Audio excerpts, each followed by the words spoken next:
Zerg unit, except for maybe Zerglings, because they're so darn cute. I love Zerglings. Protoss player making interesting tech switch based on what he saw. Did it very well. Kind of a matter of preference. Of course, he went heavy on the gateways, so therefore it makes sense. Getting charge is effective. Blink, wow. Getting more stalkers and blink probably would be more effective, as well as putting down another warp gate. But if he lets his gas build up and use it effectively on High Templar, which he really needs to do a lot more things. He's kind of... This is one of those Protoss players that is able to micro his units effectively, but his inability to macro can really cost him the game. Currently, Project Fox is doing a very good job with that, staying on top of his macro. And of course, luckily for him, his Stargate's going to scout this coming. Haha, funny. And you know, he actually really could use this Void Rays against the Roaches, as we've seen in some of my casts against Draskell, which isn't the best demonstration because it is a Platinum versus Bronze. We can see, however, how effective Void Rays are after nerf against Roaches. And if he had them here, it could really make a difference. Right now, he needs to back up and use Force Field to his advantage and just get High Templar out. I mean, that's one of the things about Protoss that's really annoying, is that you can just Force Field yourself to victory, unless it's a Worker Rush. Damn, I can't believe how many of those I lose to. Unfortunately, he really should have just let the Zerg opponent go up the ramp, destroy his Stargate if he could afford to lose it, which I think he can. He's got 2,000 minerals, and then take advantage of a concave in his own base. Unfortunately, like I said, building the Stargate over here would have been more logical and safer, but that's something that we all can learn from here. Fortunately for Project Fox, quite a bit of Hydralisk should have spread the creep out while he had the chance. If he had, you know, this amount of creep spreading down the bottom path here, he could get a creep tumor maybe up here, giving him better sight of his opponent, considering he did not go the Robo Bay tech.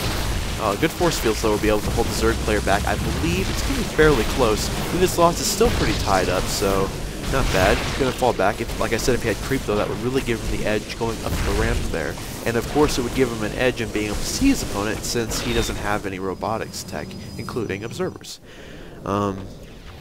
Fortunately, the Protoss player is extremely macro failing. With enough of his minerals spent more effectively, he could easily do a counter push and win right now. But with 2,500 minerals built up, he really needs to capture probably 2 more expansions and grab the gas. That could be, because gas seems to be his limiting factor. Currently, the Zealots are completely worthless, as you've seen. Good job using the Sentry to buy him some time, though. It's very important. I didn't know there was an expansion down here. How stupid is that? No one's ever going to... Although it is a smiley face, like, I'm so happy. Hi, guys. I'm so happy. Project Fox going for his 3rd expansion, extremely exposed, but a good choice, nevertheless, to go for an expansion. Probably would have suggested, how much time do you need, my love? This base instead, or this base, which is always good to take a hidden base.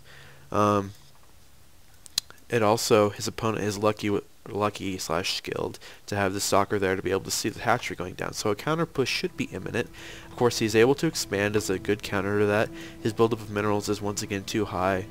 Please give me a moment to think. I'm trying to think of a good answer for you guys, because we all know that currently the Zealots are fairly ineffective. Having some in your army is still a necessary part of playing Protoss. However, with his necessariness of gas, I believe Stalkers are the 2nd closest in terms of mineral heaviness, with a, 5-to-2 ratio, instead of it being like... You know what? My 1 Stalker will be enough to win. No.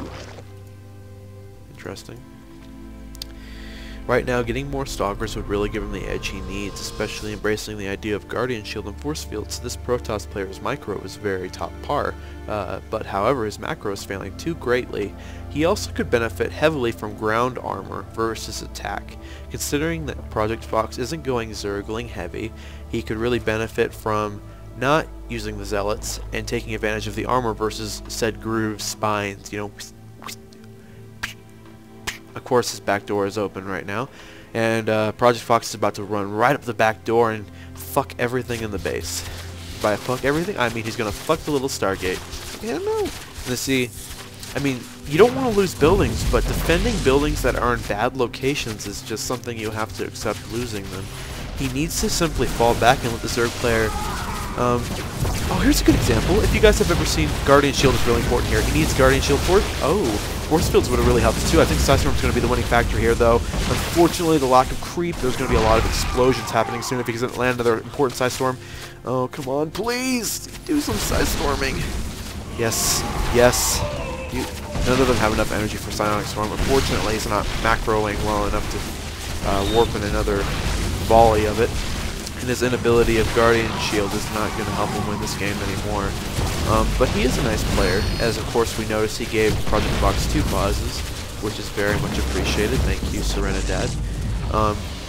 But currently, let me tell you, if you guys remember seeing Lord of the Rings in, what's the name of that? The Two Towers. When they fight at Helm's Deep, when they burst through the wall, they let all the orcs, or Urkai, as they're called, get inside the walls, and then they're able to charge in a more effective high ground advantage. This is a similar kind of deal right here, especially with the idea of melee zealots and how important they are, especially at about 3,000 minerals. Let your opponent take out the useless warp gate. Let them think that he can push in deeper. Don't build a warp gate right here. That's it. I said warp gate twice. Stargate. And then take advantage of the surround, take advantage of the situation that you're in as best as you can. He'll need the Psionic Storm to be able to stay in this game for much longer, though. Luckily for him, projectfox getting more little Zergling heavy is a little bit of a macro kill there, but in comparison, it's not that bad. Zergling, bye-bye. High Storm. If you guys didn't notice, High Templar are my favorite unit, so watching them go Storm is my favorite. Currently, we're really focused on the action. Let's see what's going on here. A lot of gateways going down, making sense. Macro fail. Excuse me. Macro failing a little bit, but able to take advantage of the Protoss warp gate technology effectively. projectfox is probably at about 2 bases. Yeah, 2.5 or so. Really, he could probably benefit from expanding again because he's not a base ahead. However, he doesn't know that.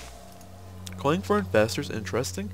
Personal fan of all offensive spellcasters except for Ghost EMP, but I feel that interesting choice to go that. I am going to guess, since projectfox sent me this replay, projectfox is awesome, that I'll be suspecting a neural parasite, and it's going to take over one, and it's going to cast Ice Storm for the win. Of course, he doesn't have neural parasite or pathogen glands. Very heavy on the zealots here. Not bad, but not very effective either.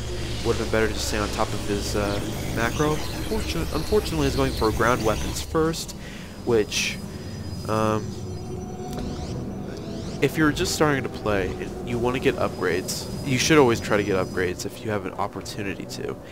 Just grab the weapons, it's okay, but at this point, as a Platinum player, you need to try to think more ahead of how to take the most advantage of your upgrades. Spending some time to know exactly how they equal, like a Zealot with +1 kills a Zergling in 2 slices instead of 3. That's a big advantage.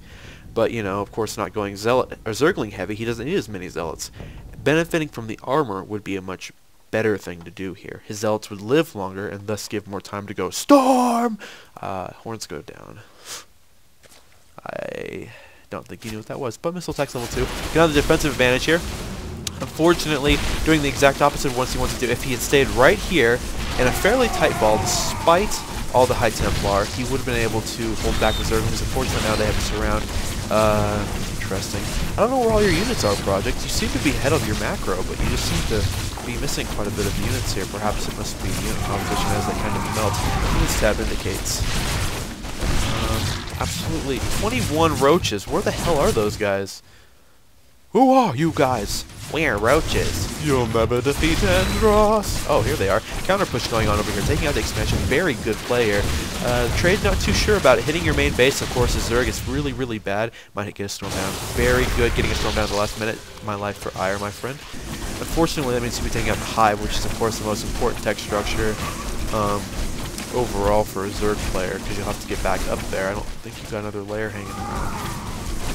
I guess a little bit of an opinion. Hitting the spawning pool would also be a very good choice. Of course, the Protoss player is currently in a bad position over here. He needs to try to do as much damage as possible and to prioritize targets. Falling back to the roaches probably could win with the base race against, you know, Psionic Storm units for High Templar. Jeez, I'm sucking it now. And 7 Zealots. So, yeah, I'm pretty sure he doesn't need to fall back. Falling back, of course, to be able to quell this heresy within, as I say in Halo 2. Hello, Storm. Storm is not very effective against roaches, unfortunately. Best to get anti-armor units, tier 2 units, tier 3 units don't deal with roaches as well as they do, as well as Void Rays. My finger's up. Void Rays, figure 2, Immortals. They both do really well against roaches. Oh, those poor Templar are all going to die. I don't think the Protoss player is on top of his macro very well, no. As the unit stab indicates, it's already here. He's not on top of his macro, however, Project Fox is going to click on a creep tumor for it, is doing a pretty good job of staying on top of his macro since he has an infestation pit. Yes, that's what it's called. It's not like infestation, something cool. Since he has an infestation pit and a surplus of gas, taking advantage of the gas expensive 150, I think, 100, 150, taking advantage of that and making some infestors to gain the fungal growth advantage is always beneficial. It also makes the zealots even less effective against the opponent. Of course, with so many roaches and hydralisks so many roaches and some hydralisks, they're not very effective. Right now, I don't know if Project Fox knows what he's doing exactly. I'm sure he's got a good idea of the game, but when he noticed his opponent isn't using the Stargate effectively, he needs to be making these Void Rays, or, using the building if he can. And, right now he's going way too gas heavy with his build. It's not good. He could really double expand and take advantage from the extra gas. Got a little bit of prod here in the front. Too many zealots. Needs to fall back. Unfortunately, without the speed, they won't be lasting very long against charge lots. Good job not wasting a storm. He really needs to double expand and grab some more gas, because that's the limiting factor. And with this assimilator going down, he's going to have even more difficulty with that, now living off of 2 geysers. Honestly, if I was in this exact position, which is a position I would do my best to not get in, I'd probably just warp in 2 volleys. He probably just warped in 1 himself. Yeah, another volley of zealots and push. Try to slow down the Zerg player, because right now he's in the lead in terms of mental sense. I mean, he's also 2,000, probably 150, yeah, about 1,500 minerals in the lead of terms of macro failage. I like the way I use words. I think it's cool, and you guys don't have to like it.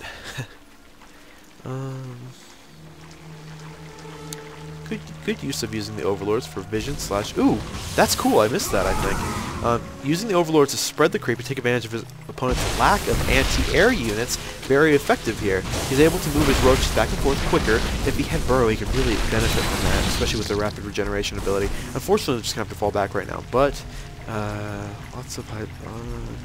Needs to warp in some more units. Morph in. We Protoss warp. The Zerg swarm morphs. I like... Back when I used to watch HD a lot, I used to... I don't care if he uses the words Coloxin or